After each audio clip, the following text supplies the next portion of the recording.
ሰላም ጤና ይስጥልኝ ውድ አድማጭ ተመልካቾቼ እንደምን አላችሁልኝ? እንደተለመደው ዛሬም በአንድ ርዕሰ ጉዳይ መጥቻለሁ። ሰብስክራይብ ያላደረጋችሁ አድማጭ ተመልካቾቼ ሰብስክራይብ በማድረግ እንድታበረታቱኝና ያላችሁንም ሐሳብ አስተያየት እንድታደርሱኝ ላይክ፣ ሼር በማድረግ እንድታበረታቱኝም በትህትና ጠይቃለሁ። እስከ ዝግጅቴ ፍጻሜ ድረስ አብራችሁኝ ትቆዩ ዘንድ በትህትና ጠይቃለሁ። ውድ አድማጭ ተመልካቾቼ ከዚህ ቀደም በተዳረች በ5ኛ ቀኗ በአሰቃቂ ሁኔታ ስለተገደለችው ሊዲያ ዓለም ከ6 ወር በፊት ፍትህ እንደሚያስፈልጋት ፕሮግራም ሰርቼ ነበረ። ታዲያ ከ6 ወር በኋላ ምን አዲስ ነገር አለ የሚለውን ወደ እናንተ ይዤላችሁ ቀርቤያለሁ። እሁድ ድል ባለ ድግስ ተድራ ሐሙስ የተገደለችው ሙሽራ ጥቅምት 3 ቀን 2017 ዓ.ም በትግራይ ውቅሮ አካባቢ ብዙዎችን ያስደመመ ድል ባለ ድግስ የሰርግ ስነ ስርዓት ተካሂዶ ነበር። በተዳረች በ5ኛ ቀኗ ግን የጠበቃት የጫጉላ ሽርሽር፣ የቤተሰብ መልስ፣ ጨዋታ አሊያም ደግሞ ደስታ ሳይሆን በአሰቃቂ ሁኔታ እንድትገደል ሆኗል። የኔ ባለችው ሰው ትዳሬ ይሆነኛል፣ በፍቅር አብሬው እኖራለሁ፣ ሕይወቴን ይሞላልኛል፣ ምርጫዬ ነው፣ የኔ ነው፣ ለልጆቼ አባት ይሆናል ብላ በአንድ ጣራ ስር አብራው ልትኖር በትዳር በተጣመረችው ሰው በድግስ ውስጥ የመጥፋትን ድግስ ደግሶላት በአሰቃቂ ሁኔታ ሕይወቷ እንዲጠፋ አድርጓል። ይሄ የወንጀል ድርጊት ቤተሰቦቿን፣ ዘመድ ጓደኞቿን ብቻ ሳይሆን መላ ኢትዮጵያውያንን ያሳዘነ፣ በሴት ላይ የተፈጸመ፣ ዝም ሊባል የማይገባው ከባድ ወንጀል ነበር።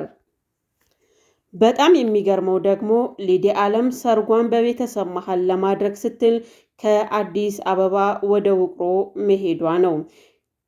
ከዚህ ከገዳይዋ የትዳር አጋሯ ጋር ወደው ተስማምተው በቤተሰብ ተመርቀው እንደ ማንኛውም ኢትዮጵያዊ ፍሬ የሚያፈራ ትዳር ለመመስረት ነበር። እነዚህ ሁለቱ ነገ ትዳር መስርተው አብረው ለመኖር የወሰኑ ጥንዶች ምናልባትም ባለመግባባት ሊባል በሚችል ሁናቴ እንዲህ በትዳር አጋሩ ላይ የወሰደው እርምጃ ምናልባትም ሊዲያ ዓለም ለሰከንዶች እንኳን ልታስበው አትችልም። ነገር ግን ይህን ቀድማ አስባው አሊያም አውቃው ቢሆን ኖሮስ? ሰው ፍቅሩን እንጂ ክፉን ማሰብ አይፈልግም። ዛሬ ላይ ያየናቸው ያሉ የጥንዶች ህልፈት የሚያሳዩንም ይህንኑ ነው። ይሄ የትዳር አጋሯ እንግዲህ እልል ባለ ሰርግ ካገባት በኋላ ህይወቷን እንዲህ በቀላሉ ያውም ሰብአዊነት በጎደለው መልኩ በህይወት እያለች ሁለት አይኖቿን በማውጣትና አንገቷን በስለት ከወጋ በኋላ አንቆ ሊገላት ችሏል ይላል የምርመራ ውጤቱ። ከ6 ወራት በኋላ ታዲያ የሊዲያ ዓለምን ህይወት በአሰቃቂ ሁኔታ ያጠፋው የትዳር አጋሯ በቀን 25 2017 ዓ.ም ፍርድ አግኝቷል።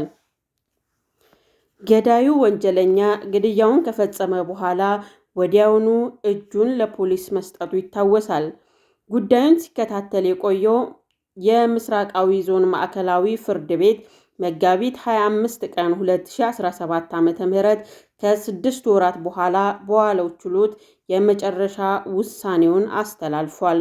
ፍርድ ቤቱ በውሳኔው ገዳይ ወንጀለኛ ከሟች ጋር በተፈጠረ አለመግባባት እጅግ አሰቃቂ በሆነ ሁኔታ ሕይወቷን ማጥፋቱን አረጋግጫለሁ ብሏል። ግለሰቡ በፈጸመው ወንጀል በዕድሜ ልክ ጽኑ እስራትም እንዲቀጣ ተወስኖበታል። የሟች ዓለም ቤተሰቦች ከህልፈቷ በኋላ ፍትህ ለሊዲያ ሲሉ ቃላቸውን ለሸገር ኢንፎ ሰጥተው ነበር። የሟች ዓለም ቤተሰቦች ከህልፈቷ በኋላ ፍትህ ለሊዲያ ሲሉ ቃላቸውን ለሸገር ኢንፎ ሰጥተውም ነበር። ለመሆኑ ሊዲያ እንዴት አይነት ሰው ነበረች? እንዴትስ እሁድ ተድራ ሐሙስ ህልፈቷ ሆነ? ያገባችውን ሰው አታውቆም ነበርን? መቼም ህይወት ይኖረኛል፣ ቤተሰብ እመሰርታለሁ፣ ልጆችን እወልዳለሁ፣ ህይወቴን ከእርሱ ጋር እገፋለሁ ያለችለት ሙሽራ በዚህ መልኩ ሊገላት እንደደገሰላት አታውቅም ነበረ። ለሊዲያ ቤተሰቦች በድጋሚ መጽናናትን እንመኛለን። እነሆ በወቅቱ ፍትህ ለሊዲያ ያሉበትን ፕሮግራም ከሸገር ኢንፎ ቀንጨብ አድርገን እናሰማችኋለን። አግብታ እንድትወልድልን እንድትዘምድልን ነበር የምንፈልገው። የሷ ጉጉትም ይሄ ነበር፣ መውለድ፣ ትዳር ማድረግ።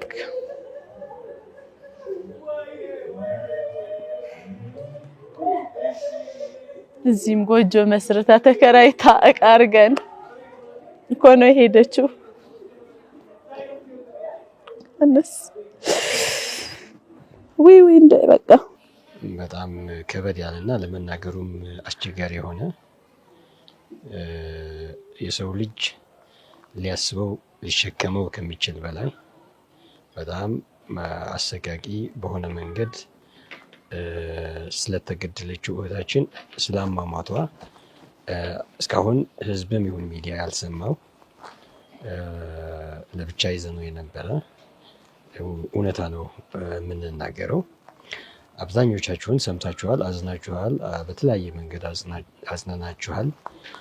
ለሱ ምስጋና አለን፣ በጣም ክብርም አለን። እንደዛ ካልተደረገ ሌሎች ሴት እህቶቻችን ላለመደፈራቸው ላለመገደላቸው ዋስትና አይኖረንም። እሱ ስለሆነ እናመሰግናለን። ሊዲያ እንዳልሽው እዚህ ትኖር ነበረ። ላለፉት 4-3 ዓመታት አዲስ አበባ ነበር ስትኖር የነበረው። ከገዳዩ ባልዋ ትውቃቸው እዛ ውቅሮ ነው የሚጀምረው። አብሮ አደጎች ናቸው። አብረው አንድ ትምህርት ቤት ላይ ተምረዋል። አዲስ አበባ ከመጡ በኋላ መገናኘት ጀመሩና ስለ ፍቅር ያወሩ ጀመር። ላለፉት 2 ዓመታት እዚህ አዲስ አበባ ውስጥ በፍቅር ሲገናኙ ነበረ። ለሰርግ ለማዕረግ ሲያስቡ ጊዜ ሰርጉን ለመሰረግ ጥቅምት 2 ላይ ወደ ትግራይ ሄዱና እሁድ ሰርጉን ተፈጸመ። ሰርግ ከተፈጸመ በኋላ በ3ኛው ቀን አንዳንዱ 4ኛ ቀን ይላል፣ ብቻ ግን ሰኞ፣ ማክሰኞ፣ ሮብ ማታ ነው። እሁዱ አይታሰብም የሰርግ ዕለት ስለሆነ። በ3ኛው ቀን ሮብ ሌሊት ወደ ሐሙስ አጥቢያ እህታችንን ገድሏት ተገኝቷል። ሮብ ሌሊት እህታችንን ሲገድል ዝም ብሎ አንቆ አይደለም የገደላት። በአሰቃቂ ሁኔታ፣ እንስሳዊ በሆነ ሁኔታ፣ አውሬነት በተሞላ ሁኔታ እህታችንን በህይወት እያለች 2ቱን አይናን አውጥቶታል። እሷ በህይወት እያለች ደግሞ የቀኝ አንገቷን አጥንት ሰባብረዋል። አንገቷ፣ ደረቷ ላይ፣ ጀርባዋ ላይ ተበላልዞ ደሟን በህይወት እያለች እንዲፈስ አድርገዋል። ይህንን ሁኔታ ስቃዩን በእንዲህ መልኩ ካሰቃያት ይህንን ስቃይ ከጠገበ በኋላ ነው አንገቷን አንቆ የገደላት ማለት ነው። ይህንን እውነታ የኢትዮጵያ ህዝብ፣ የዓለም ህዝብ አውቆ ሊዲያ ፍትህ እንድታገኝና ለሌሎች ወንጀል ሊሰሩ የሚያስቡ ትምህርት እንዲሰጥ ለመጠየቅ ነበር ሚዲያ ያደራ ነው። እኛ ሴቶች ነን፣ ለምን እንገደላለን? ምን አረግን? እናት፣ አገር፣ እህት፣ ሚስቱን እኮ ነው የምንኖረው። ለምንስ እንገደላለን? እኔ ስለ ሊዲያ ፍትህ እፈልጋለሁ። የኛ ሀገር ደግሞ ለቀቅ ያለ ህግ አለ። በጣም የምናገረው የምፈልገው ማለት ነው፣ አትግደሉን፣ እንውለድ፣ ሁሉ ነገራችን እንውለድ። እስቲ ወልደን እንኳን እንሳም። እናት ምን አረገች? እናት ባዶም ያስቀሯት አንድ እናት ለምን መስዬ በጣም እኔ ቃላት የለኝም። እና ፍትህ እፈልጋለሁ ለሊዲያ፣ በጣም ፍትህ። በተለይ የሚመለከተው የውቅሮ ፖሊስ ፍትህ እፈልጋለሁ። ስለ ሊዲያ ፍትህ እንፈልጋለን፣ በቅርብ ጊዜ ማለት ነው። ፍትህ ስጠን። እኔ በቃ እንደዚህ ነው የምለው። በቃ ስለ ሊዲያ ጥሩ ሰው ናት። በቃ እኔ እና በቃ አልቻልኩም። በቃ እኔ ካስተዳደጓ ጀምራ በጣም ትሁት ነበረች፣ መልካም ሰው ነበረች። እንደ ሌሎች ህፃናትም ሳትሳደብ ከአፏ ክፉ ሳይወጣ ያደገች ሴት ነበረች። እንዳደገችም ያ ባህሪያው አልተቀየረም። ከአፏ ክፉ አይወጣም፣ ጮህ ብላም አትናገርም፣ ለሰውም ክፉ አትመኝም። ትወቀው አትወቀው አናዘር ኢሹ። እሷ ግን መልካም ሰው የምትባል ሴት ነበረች። እሱን ለማስረገጥ ነው ማለት። በዛ አጋጣሚ ደግሞ ሊዲያ ለእናቷ አንድ ልጅ ናት። እህትም የላትም፣ ወንድም የላቸው። ቀጥታ ነው ወደ ጣቢያ ሄደው? አዎ ሁለት ነገር ነው። ሊያመልጥ ሞክሮ ሰው አግኝቷል። እንዳልኩሽ ባጃጅ አግኝቷል። ባጃጅ በማይፈቀድበት ሰዓት ሰው ማምለጥ ጥሩ አይደለም፣ ወደ ፖሊስ ብትሄድ ነው ብሎ የመከሩታል። ሬሳ ሲነሳም ከፖሊሱ ኩታ የተከደኑ የለበሱ የሱ ቤተሰቦች ነበሩ። ስለዚህ ቤተሰቡ ጋር ድረስ ሄዷል ብለን ነው የምንገምተው። ቤተሰቦቹ ማምለጥ ያለብህም ብለው ስለመከሩት ነው ወደ ፖሊስ ሄደው እንጂ እሱ ሊያመልጥ ስለፈለገ ነው አስቀድሞ አይኗን ያወጣ። ለምንድን ነው አይኗን ያወጣው?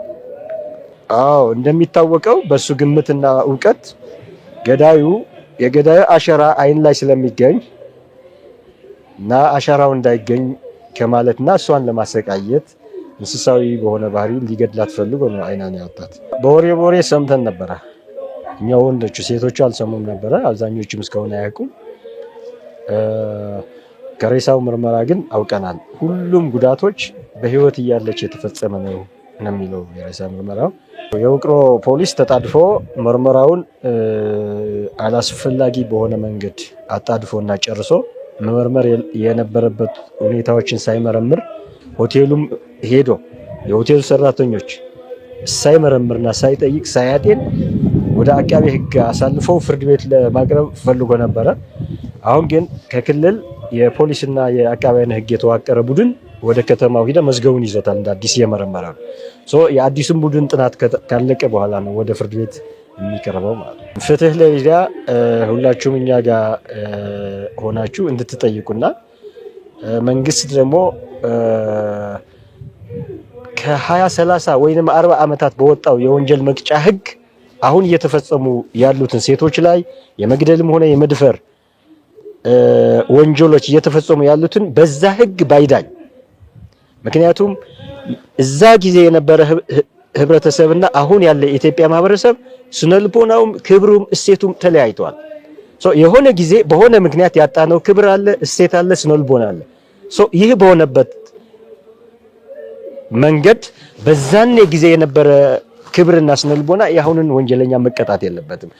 መንግስት የወንጀል መቅጫ ህጉን አጢኖ በደንብ መርምሮ ሪአመንድ አድርጎ አዲስ ህግ ማውጣት እንዲኖርበትና የሴቶችን መደፈርና መገደል ማቆም እንዲያስችል እንጠይቃለን። ህብረተሰቡም ለዚህ ሁሉ ፍትህ እና ሰላም መንግስት ጋር ሆኖ እንዲታገልና እንዲያግዘን እንጠይቃለን። የመተዋወቅ ልኩ የትዳር ውህደቱ ልብ ለልብ ተዋውቆ የእውነት ማውጋቱ ፍቅሬ ፍቅሬ ብሎ አንድ የሆኑበቱ በደም በስለት ተቋጨ የእውነት መንገዱ። ነፍስ ይማር እንላለን።